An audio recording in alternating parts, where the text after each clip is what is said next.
حسبنا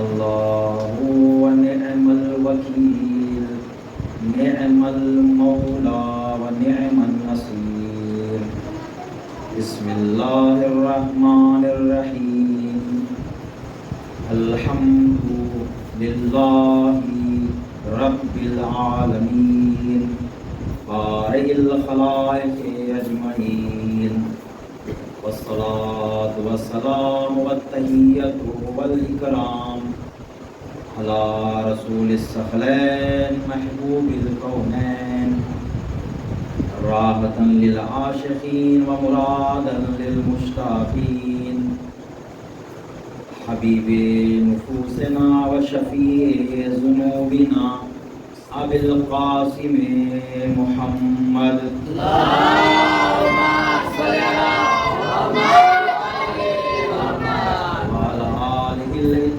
المطهرين المعصومين المنتجبين وعلى آله آل الله لا سيما نور الكونين محبوب المشرقين أبا عبد الله الحسين وعلى بهجة العارفين إمام زين العابدين واللعنة الدائمة الباقية على أعدائهم أجمعين من الآن إلى قيام يوم الدين وعلى منكر فضائلهم والشاكين فيهم والمنحرفين عنهم أما بعد فقد قال الله سبحانه وتعالى في محكم كتابه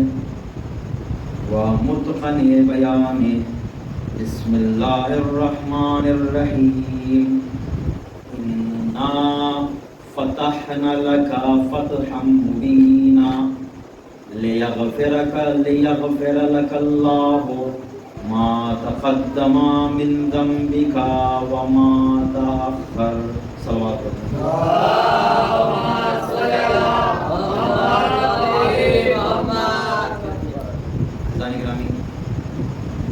آج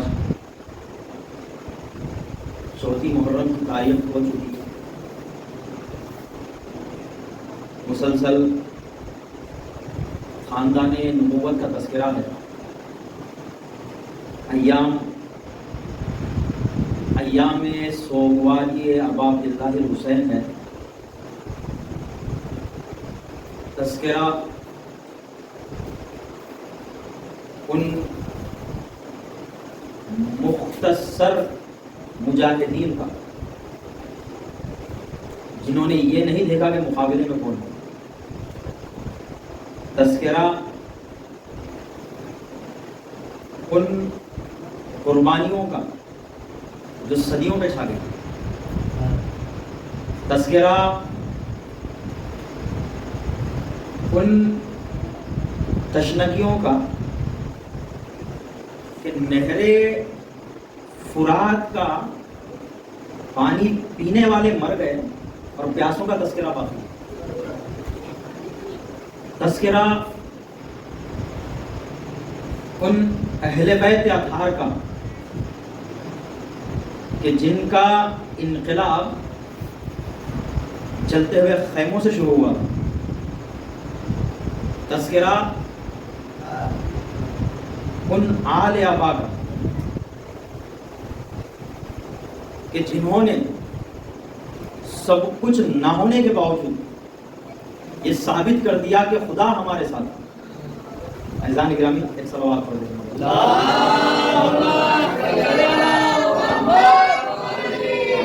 عزیزان گرامی جس آیہ مبارکہ کی میں آپ کے سامنے تلاوت کیا ہوں یہ سورہ فتح کی پہلی آیت ہے. پہلی اور دوسری میں مسئلہ جنگ خیبر کا رکھنا چاہ رہا تھا، لیکن بات یہ ہے کہ جنگ خیبر کے متعلق کوئی آیت وارد نہیں. سمجھے کیا سر؟ تاریخ اسلام کی سب سے پہلی فتح، لیکن وہ جنگ خیبر کے متعلق کوئی آیتیں نہیں ہوتی. ایک آیت اس لیے ہے کہ ایک یہودی فدق کے متعلق ایک آیت ہے، کیونکہ فدق بھی وہی خیبر کا حصہ ہے. وہ یہودی جو ہے وہ جب غلبہ پا چکا تو اسلام قبول کرنے آ رہا تھا، اور جو ہے وہ اسامہ بن زید نے ان کو جو ہے وہ ختم کر دیا، تو حضور ناراض ہوا. اس کے متعلق ایک آیت ہے. اور ایک بھی آیت جو ہے یہی ہے کہ میں انشاءاللہ اس آیت کو بعد میں رکھوں گا. تو آج کا جو موضوع ہے وہ موضوع ہے صلح حدیبیہ. صلح حدیبیہ وہ آیات جو صلح حدیبیہ کے متعلق نازل ہوئی، اور کیونکہ جنگ خیبر کا تعلق اس صلح سے ہے اس لیے میں پڑھنا خیبر چاہ رہا تھا، لیکن تعلق صلح سے اس لیے میں یہاں سے شروع کر رہا ہوں. دیکھتا ہوں جنگ صلح کے متعلق رکھ چکا وقت رہا تو وہاں تک جاتا ہوں. ایک صلوات پڑھ دیں محمد.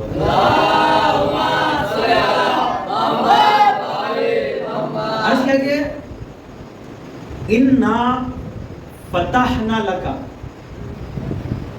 اے حضور، اے رسول، ہم نے آپ کو فتح دی ہے، کامیابی دی ہے.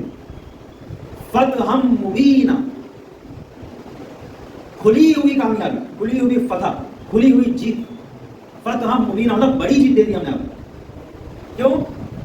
لیغفر لک اللہ، تاکہ خدا دھل دے، دور کر دے ما تقدم من ذنبک، جو پہلے سے آپ کو الجھنیں تھی وہ الجھنیں دور کر دے. وما تاخر، اس فتح مبین ایسی ہے کہ پہلی اور بعد کی تمام الجھنیں خدا ختم کر دے. سمجھے کیا میں دوبارہ آیت کا مفہوم دوبارہ لگ رہا ہوں کہ اے رسول، ہم نے تم کو بہت بڑی جیت دے دی.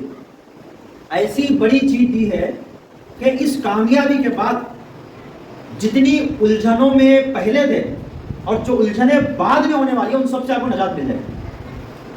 ٹھیک ہے؟ لیغفر اللہ، یہاں پر مغفرت رسول کے لیے استعمال نہیں ہوتا، وہ معصوم ہے تو پھر بخشش اس بات کی ہوتی. تو لیغفر لک اللہ، لیغفر لک اللہ ما تقدم من ذنبک وما تاخر. اے رسول، اس کامیابی کے وجہ سے جتنے بھی مشکلات اور تہمتیں پہلے تھیں اور جتنے بھی مشکلات اور تہمتیں بعد میں دینے والے ہو سب سے آپ کو نجات مل جائے گی. یہ ایسی کامیابی ہے. ایک صلوات پڑھ دیں.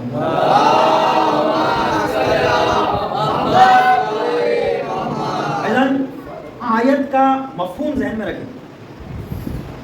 پہلی بات تو یہ ہے کہ اس آیت میں فتح کی بشارت دی گئی کہ رسول آپ جیت گئے.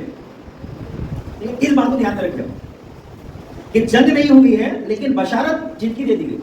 تب دیکھیں ہوا یہ کہ 6 ہجری میں حضور 6 ہجری کو حضور مدینے سے نکل کر مکے کے نزدیک آئے، اور مکے کے مشرکین اور اہل قریش کو یہ خبر ہو گئی کہ رسول لشکر لے کر آ گئے.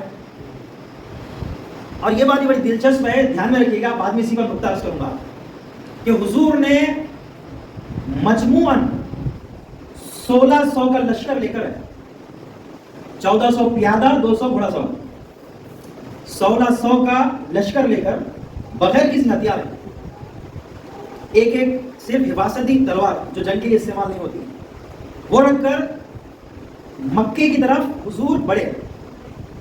اب جیسے یہ قریش کو خبر پہنچی کہ حضور ایک انبوہ لشکر لے کر مکے کی طرف آ رہے ہیں، تو انہوں نے کیا کر دیا کہ قبل اس کے کہ وہ مکے پہنچے بیچ کے راستے پر پوری صفیں باندھ کر قریش کا لشکر کھڑا ہو گیا. اب سرکار نے کیا کیا کہ خواب میں دیکھے تھے اور قرآن کی آیتیں اتری تھی کہ اس سال حج کو جانا ہے، تو حضور بغیر ہتھیار کے آئے ہیں. اور قریش لڑنے کے لیے سامنے تیار ہیں. اور منافقین بول رہے ہیں کہ دیکھیں رسول نے کہا کہ ان پر آیتیں اتری ہے کہ ہم حج کر رہے ہیں، اور یہاں ماجرا یہ ہے کہ رستہ طے نہیں کر سکتے. حضور فرما رہے ہیں کہ میں نے خواب میں دیکھا کہ ہم لوگ حج کر رہے ہیں. یہ بول کر سارے مسلمان لوگ آئے، لیکن ماجرا کیا؟ ماجرا یہ کہ بھائی مکے پہنچنے سے پہلے راستے نہیں کھڑے ہیں، کہاں سے جاتے ہیں آپ حج کرنے کے لیے؟ تو منافقین یہ بولنے لگے تھے کہ حضور بول رہے تھے آیتیں اتری ہیں، جبکہ حج کرنا تو دور کی بات، آپ مکہ نہیں پہنچ سکتے. حضور نے تھوڑا سا راستہ بدل کر مکے سے نزدیک مقام حدیبیہ پر جا کر پڑاؤ ڈالا، اور حضور مقام حدیبیہ پر جا کر وہاں پر رکے. اور رکنے کے بعد کہا کہ جاؤ جا کر پیغام دو کہ ہم لوگ جنگ کرنا نہیں چاہتے، ہم لوگ جنگ کرنا نہیں چاہتے، ہم لوگ صرف جو ہے وہ ایک مدت ہو چکی، مکے سے نکل کر ایک مدت ہو چکی، ہم لوگ بس اتنا چاہتے ہیں کہ کعبے کی زیارت کر لیں اور چلے جائیں، یا عمرہ بجا لائیں اور چلے جائیں. تو وہ لوگ بولے کہ نہیں، وہ جنگ کا تو کوئی سوال ہی نہیں ہے، لیکن اگر حج کی کعبے کی زیارت کے لیے آنا چاہے تب بھی اجازت نہیں دی جائے گی. وہ محمد کہ جس کو کھڑنے نہیں دیا جاتا تھا، کہیں پہ حضور کھڑے رہتے تو پیروں پہ پتھر مارے جاتے تھے، اور پیر حضور کے لیے زخمی ہو جاتے تھے، کہیں ٹیکا لے کر کرتے تھے، اور جب ٹیکا لے کر کہیں کھڑے رہتے تو پھر بھی پتھر مارا جاتا تھا. وہ حضور جو کعبے کے سامنے اگر سجدے میں جاتے ہیں تو ابو جہل جیسے افراد اپنے پاؤں سے سر اقدس سے رسول اکرم پامال کرتے تھے، زخمی کر دیتے تھے، پیشانی کو سر پر پیر رکھ کر پیشانی کو زخمی کر دیتے تھے. وہ حضور جن پر بے انتہائی مظالم ڈھائے گئے، اب ان کی غیرت نہیں ہو رہی کہ محمد ہمارے سامنے آ کر کعبے کا حج کریں گے، اور قریش دیکھتے رہے. کہا نہیں، اس کی بھی اجازت نہیں ملے گی. ایک سوال پڑھتے ہیں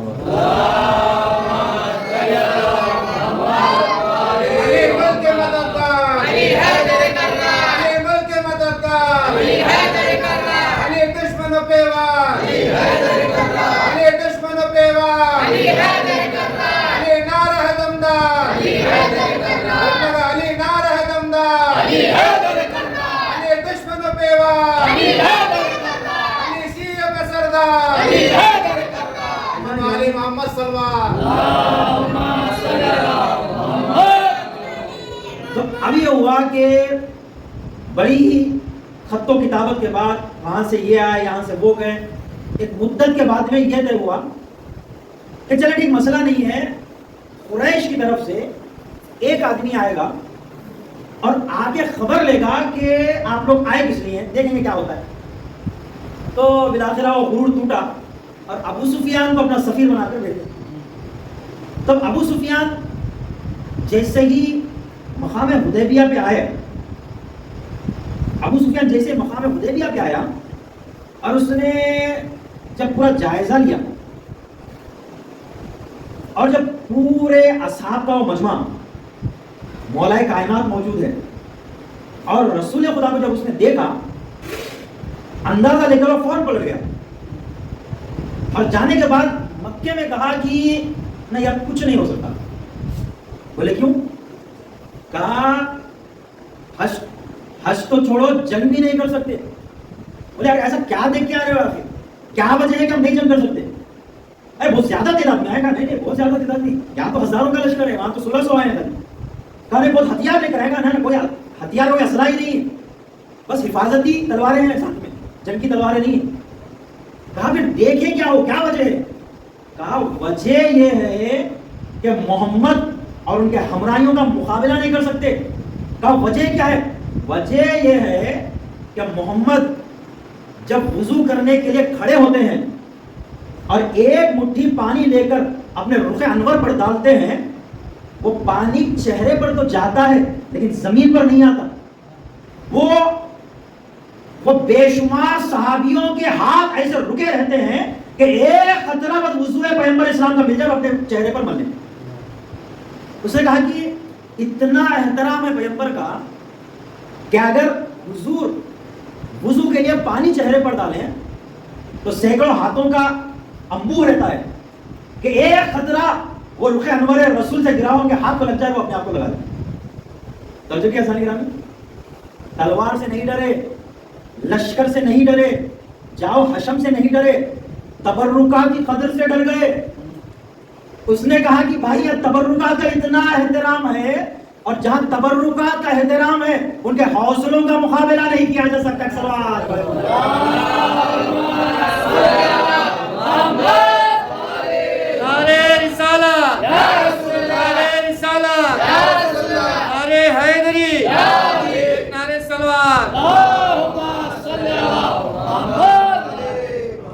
جہاں پر لوے عقیدت شمع افروز ہو, جہاں پر جوش عقیدت ٹھاٹے مار رہی ہو, اور جو دل دولت عشق سے مالا مال ہو, اسے کبھی ہرایا نہیں جا سکتا.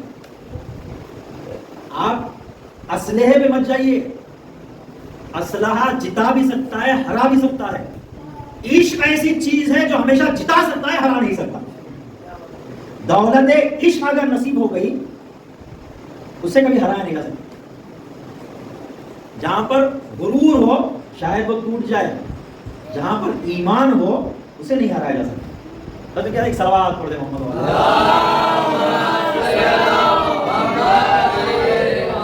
کوشش کروں گا جلدی جلدی صلح حدیبیہ کا رکھ کے آگے کے مقام تک جاؤں. اب ہوا یہ کہ سب کے سب قریش اب بولے کریں گے کیا, بولے اب تو کوئی چارہ نہیں, مگر یہ کہ اگر وہ لوگ صلح کرنے میں راضی ہو گئے اور وہ لوگ صلح کرنا چاہ رہے ہیں, جنگ نہیں کرنا چاہ رہے, تو ٹھیک ہے ایک ایگریمنٹ لکھ لیتے ہیں, ایک ادھر سے ادھر سے ایگریمنٹ لکھ لیں گے اور مسئلہ ختم. کہا ٹھیک ہے چلیں.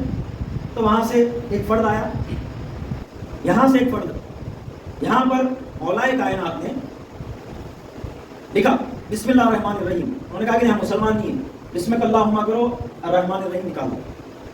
اس کا وہاں پہ لکھا گیا ان محمد رسول اللہ, محمد جو اللہ کے رسول ہے. انہوں نے کہا کہ ہم اگر محمد کو رسول مان لیے ہوتے اللہ کے تب تو جنگ کس بات کی. کہا کہ نہیں, محمد بن عبداللہ لکھو. اور وہ نوشتہ مولائے کائنات کے ہاتھ میں تھا. اتنا احترام رسول کا تھا مولائے کائنات کے نزدیک. مولائے کائنات نے کہا اتنی جرت نہیں ہے کہ میرے ہاتھ سے میں رسول کا نام مٹا دوں. کہا میں یہ نہیں کر سکتا کہ حضور کا لکھا ہوا نام مٹا دوں, میں نہیں کر سکتا ہے. ایک مارکا کشمکش کا بن گیا.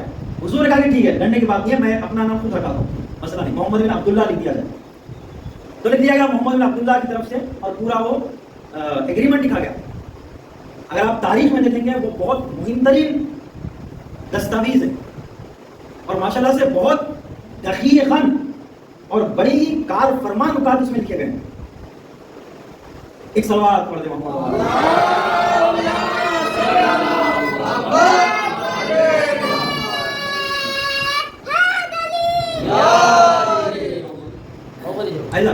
مختصر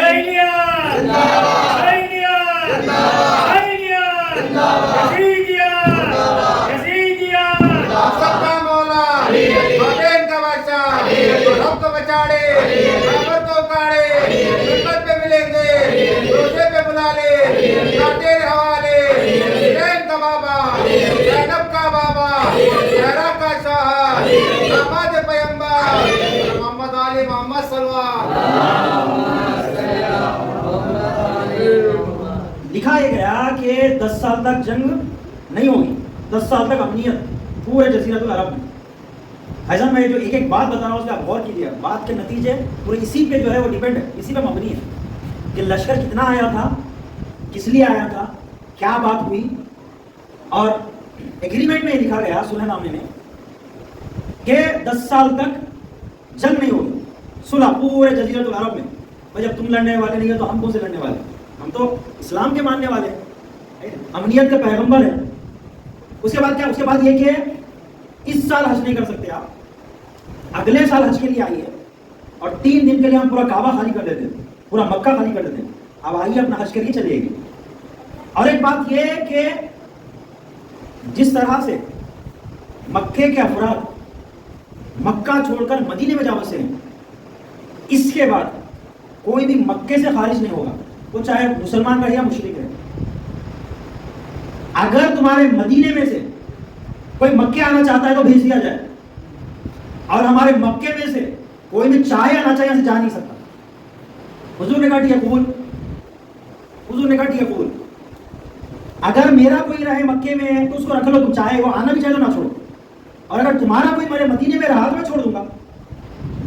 بہت سارا ایمان ڈلملا گیا، یہ کیا بات ہوئی کہ جو ہے وہ اتنا روک دکھائیں گے اور آپ ایسے بات کر رہے ہیں کہ ان کا آدمی ہمارے پاس آنا بھی چاہے تو نہیں چھوڑیں گے، اس کو زبردستی رکھ لیں گے مکے میں، اور ہمارا آدمی وہ جانا چاہے تو جائے۔ عزیزان گرامی، اس وقت شاید لوگ ہم غصے میں ہوں کہ ہمارا شاید پاور ختم ہو رہا ہے، لیکن آپ غور کریں بھائی، تمہارا آدمی مشرک، تمہارا آدمی مشرک، مکے میں رہنا چاہتے رہو، مدینے سے رہنا چاہتے جاؤ، مشرک کو تم کو ہم رکھ کے کیا کرنا؟ اچھا ہمارا آدمی مسلمان مدینے میں رہنا چاہتا ہے، بسم اللہ، نہیں مکے جانا چاہتا ہے، ارے جاؤ، مکہ کیا چیز ہے، پوری دنیا میں اسلام آنے والا ہے۔ اچھا کیا جانے گا؟ اس وقت ہم غصے میں سمجھے نہیں کہ ارے یہ کیا کر دیا رسول نے، جو ہے وہ ہماری جو ہے عزت وہ کر دی ہے، ایسا ہمیں کمزور ثابت کر دیا۔ کمزور ثابت نہیں کیا، وہ مشرک کیا مگر اہمیت ہی نہیں ہے، وہ یہاں رہے یا وہاں رہے، مسلمان جہاں رہتا رہے ہر جگہ اسلام پہننے والا ہے۔ اور اگر مسلمان پہ ظلم ہونے کا اندیشہ ہے پھر صلح نامہ کس لیے؟ یہ صلح نامہ اسی لیے لکھا گیا کہ 10 سال تک جنگ نہیں ہونے والے۔ صلوات پڑھیں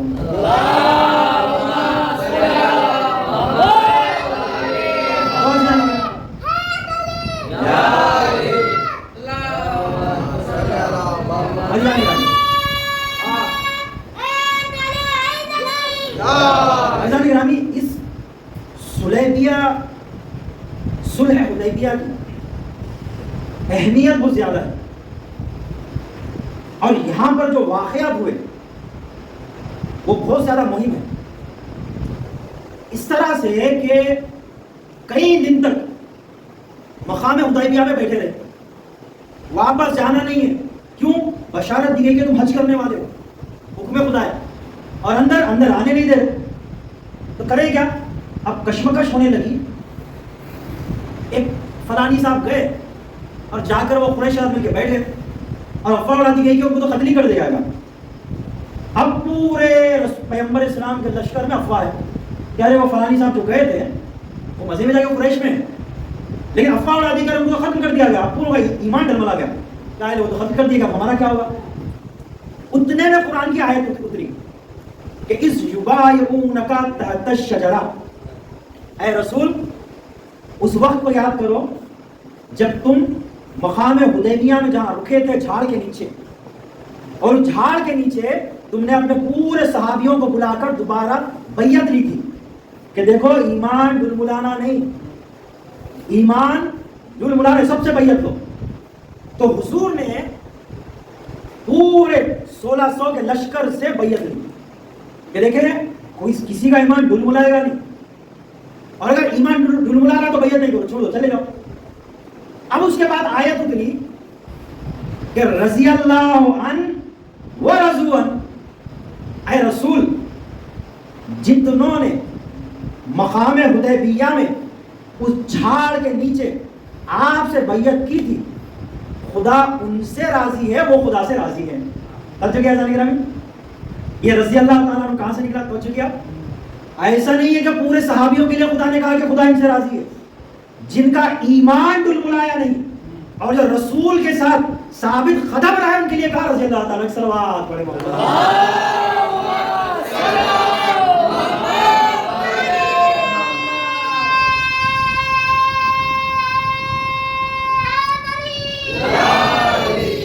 ایسا نہیں رہا، سب کے لیے نہیں کہا کہ جو ہے خدا ان سے راضی ہو جائے، پہلے کہا رسول ان سے بیعت لو، جو بیعت پہ ثابت قدم ہے کہا رضی اللہ عنہ ورضوا عنہ، خدا ان سے یہ خدا سے راضی ہے، خدا ان سے راضی ہے۔ کیوں؟ کیونکہ اطاعت رسول میں ہے۔ یاد رکھو جب تک رسول کی بیعت میں ہے تم رضی اللہ تعالیٰ عنہ ہو، لیکن اگر چشم زدن کے لیے بھی رسول کی مخالفت کیے تو پھر رضی اللہ تعالیٰ عنہ نہیں بولو گے بلکہ لعنت اللہ علیہ بن جاؤ گے۔ بچوں کیسا نہیں رہا؟ رضی اللہ تعالیٰ عنہ کی سند اسی وقت تک کے لیے جب تک اطاعت رسول میں ہے۔ ایک اور ایک صلوات پڑھ جاؤ۔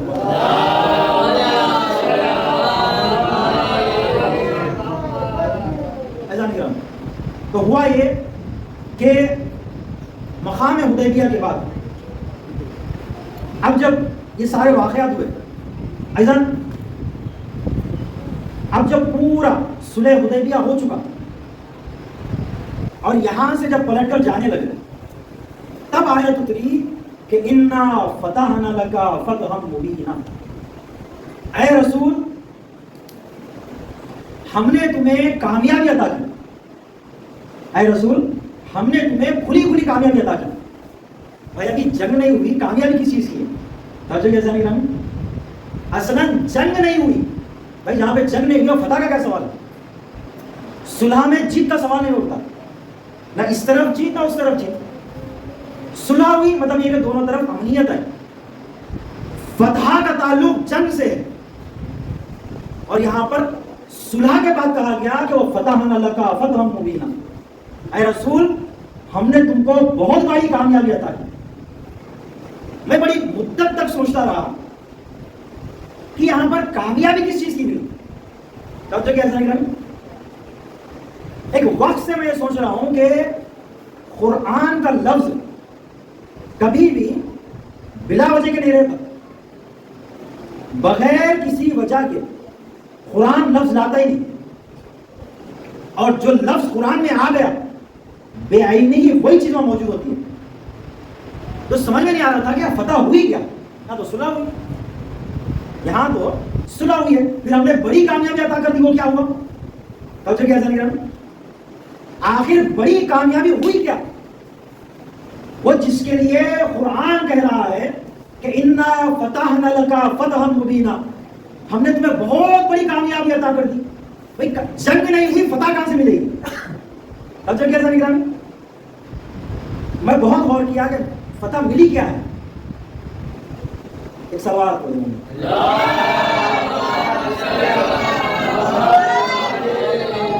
بڑی دیر کے بعد میں اس نتیجے پہ پہنچا، غور کیجیے ایسا نہیں رہا، آج کے بھی حالت وہی ہے جو کل کے حالت ہے، بے آئی نہیں ہے، آج کے وہی حالت ہے جو کل کے حالت ہے۔ توجہ کیجیے، بڑی مدت کے غور کرنے کے بعد میرے کو یہ سمجھ میں آیا کہ اگر یہ صلح کی جیت ہوتی تو پہلے قرآن کا طریقہ یہ ہے کہ پہلے جیت کی آیت اترتی پھر صلح ہوتا، لیکن صلح ہو چکی، پھر کامیابی کی اور جیت کی آیت آئی، اور رسول خدا شرط لگائے کہ حدیبیہ میں کتنے آئے تھے؟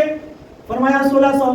کہا اس عدد کو یاد رکھ لو، بھول کے 1600 سے ایک بھی بڑھنا نہیں جب خیبر میں جائیں گے۔ اچھا کیسا نہیں رہا؟ فرمایا کتنے آئے تھے صلح حدیبیہ میں؟ کہا یا رسول اللہ 1600۔ کہا یہ 1600 سے ایک عدد بڑھنا نہیں۔ اب ہم یہاں سے جا رہے ہیں، خیبر کا رخ کر رہے ہیں۔ اچھا کیسا نہیں رہا؟ اللہ کو اللہ کے رسول نے جو کامیابی کی سند دی تھی وہ جنگ خیبر کی تھی۔ ایک صلوات پڑھیں۔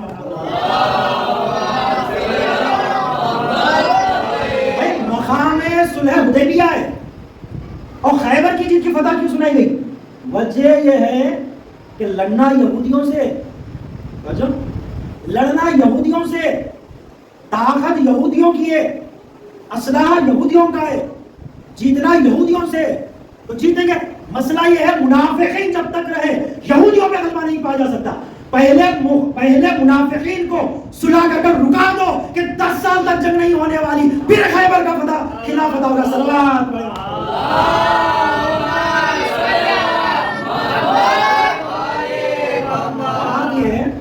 کہ منافقین جب تک رہے نہ خیبر فتح ہونے والی نہ خندق فتح ہونے والا۔ پہلے منافقین کو جہاں کہاں دباؤ، ان سے صلح کرو کہ بھائی 10 سال تک تم جنگ میں نہیں آنے والے۔ پہلے منافقین کو رکا ہے، پھر مولا کائنات کے ہاتھ سے خیبر فتح ہوا۔ ایک بار دیگر سے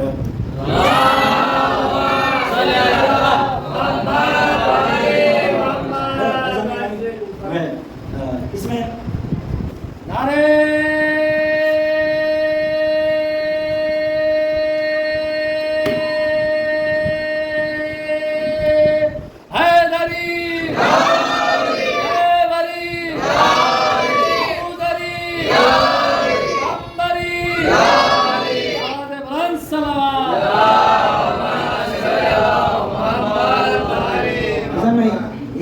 بات کو تمام کر رہا ہوں وَإِلَّا یہ جو صلح کا جو مسئلہ ہے، مسئلہ جو صلح کا ہے وہ جنگ سے زیادہ عظیم ہے، اور جنگ کا اتنا خاص کوئی نتیجہ نہیں ہوتا، دونوں طرفین کو نقصان اٹھانا پڑتا، لیکن صلح ایسی چیز ہے کہ طرفین اس کا فائدہ اٹھاتے ہیں۔ اور اسلام کبھی بھی جنگ کو اصل یہ نہیں بولتا، جنگ مجبوری کا نام ہے۔ اسلام جتنا ہو سکتا ہے ایگریمنٹ کرو کہتا، اسلام صلح کا قائل ہے۔ ہم لوگ کیا بولتے ہیں، کہہ رہے ہیں نہیں امام حسن نے جو صلح کر لی، امام حسین نے جنگ کی، نہیں، صلح کرنا اصل تھا، جنگ مجبوری تھی۔ صلح کرنا اصل تھا، امام حسن نے صلح کی، صلح ہی کرنا اصل ہے۔ اصالت جو ثابت ہے وہ صلح کو ہے، جنگ کو نہیں۔ اگر صلح حدیبیہ نہ ہوتی تو خیبر فتح نہ ہوتا، اس لیے صلح حدیبیہ میں فتح خیبر کی خبر دی گئی۔ امام حسن اگر صلح نہیں کرتے تو امام حسین کو 72 چھوڑیے آپ 7 لوگ نہیں ملتے۔ امام حسن اگر جنگ کر لیتے تو جو امام حسین کو 72 ملے وہ بھی اسی وقت شہید کر دیا، کیونکہ امام حسن نے صلح کیا، اس لیے کم سے کم امام حسین کو 72 مل گئے۔ امام حسین کی جنگ کربلا نتیجہ ہے صلح حسن امام علیہ السلام کا۔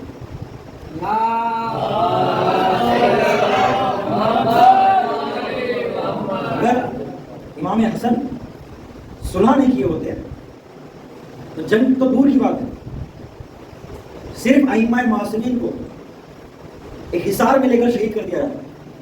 امام حسن نے صلح کر کر امت کو بچایا اور باقی رہنے دیا وہ وقت تک جب امام حسین قیام کریں گے۔ امام حسین کا قیام مرہون منت ہے صلح امام حسن کا۔ صلح میں جنگ میں اتنے مطالب نہیں ہیں، ہم لوگ محرم کے 10 دن تک بلکہ 2 مہینے 8 دن تک خالی امام حسین کی جنگ کا تذکرہ کرتے ہیں، جبکہ جنگ میں کوئی مطلب ہے ہی نہیں رکھا ہوا زیادہ۔ سب سے زیادہ مطلب رکھا ہوا ہے صلح میں۔ صلح کیا ہوتا ہے، صلح کے آثار کیا ہوتے ہیں، صلح کے شرائط کیا ہوتے ہیں، صلح کے فائدے کیا ہیں، سب کچھ صلح میں رکھا ہوا ہے، جنگ میں نہیں۔ اور امام حسن نے صلح کی، امام حسین نے جنگ کی، لیکن اگر امام حسن کے دور میں امام حسین ہوتے تو امام حسین صلح کرتے اور امام حسن جنگ کرتے۔ کیوں؟ وقت ایسا تھا کہ اس موقع صلح کرنا پڑا، اس موقع جنگ کریں گے۔ وجہ کیا تھا امام؟ اور امام حسن نے صلح کی، کیوں؟ وجہ یہ تھی کہ لالچی معاویہ نے حکومت مانگا تھا، امام حسن نے ٹھوکر مار دی، حکومت چاہیے لے لو صلح کر لیتے ہم۔ امام حسین سے حکومت نہیں مانگی گئی تھی، بیعت مانگی گئی تھی۔ امام حسین نے کہا یہ ہاتھ کبھی بیعت نہیں کر سکتا۔ امام حسن نے صلح کی، کیوں؟ مانگا حکومت گیا تھا کہ حکومت ہمارے حوالے چھوڑو، امام حسن نے ٹھوکر مار دی۔ ایسی حکومتیں ہمارے قدموں میں پڑے رہتے ہیں، لیکن امام حسین مسئلہ حکومت کا نہیں تھا، مسئلہ یہ تھا کہ آپ بیعت کریں۔ امام حسین نے کہا یہ دست مبارک کبھی بیعت نہیں کر سکتا یزید جیسے، اور امام حسین نے پھر یہ راستہ لیا کہ ہم جنگ کرتے ہیں ہمارے دیگر سے بات۔ لبیک یا حسین، لبیک یا حسین، لبیک یا حسین، لبیک یا حسین، لبیک یا امام، لبیک یا امام، لبیک یا امام، لبیک یا امام۔ عزیزان گرامی، الغرض یہ کہ کبھی اور وقت ملے گا تو میں یہیں سے کنٹینیو کرتے پھر جنگ خیبر میں جو ہے وارد ہوں گے۔ الغرض یہ کہ عزیزان گرامی،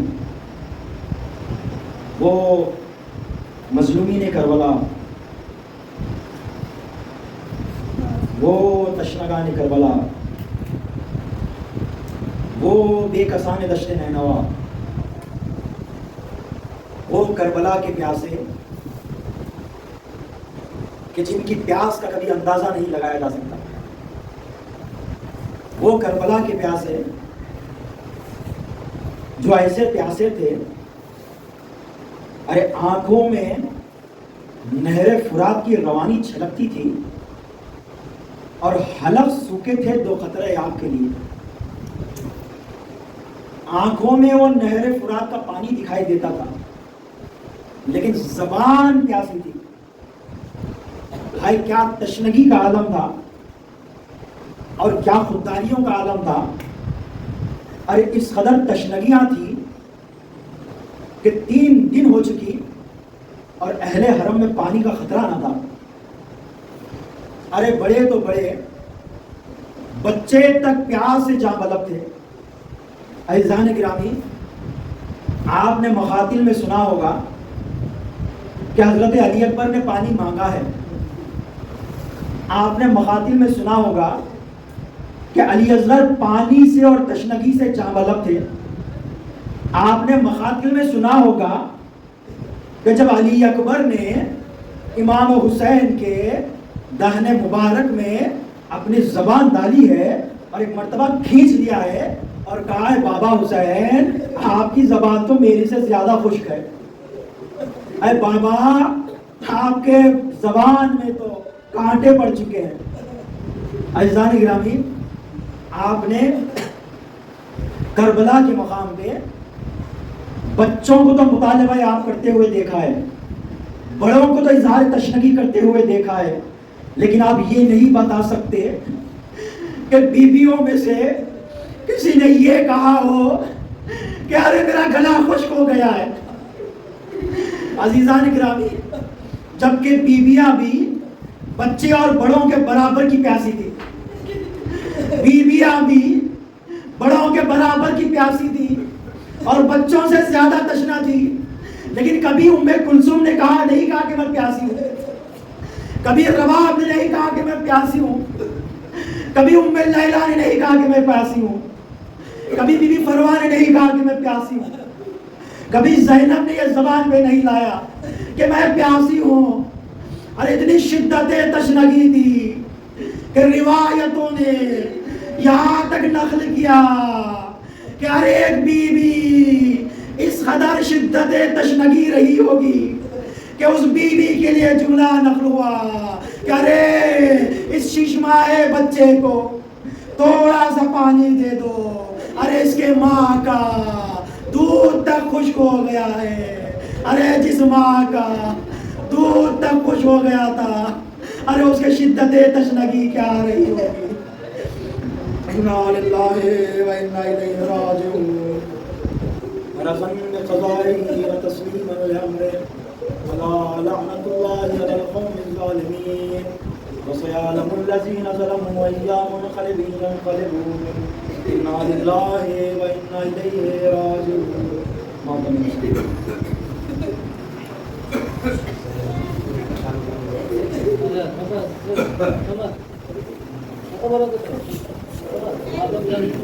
صحیح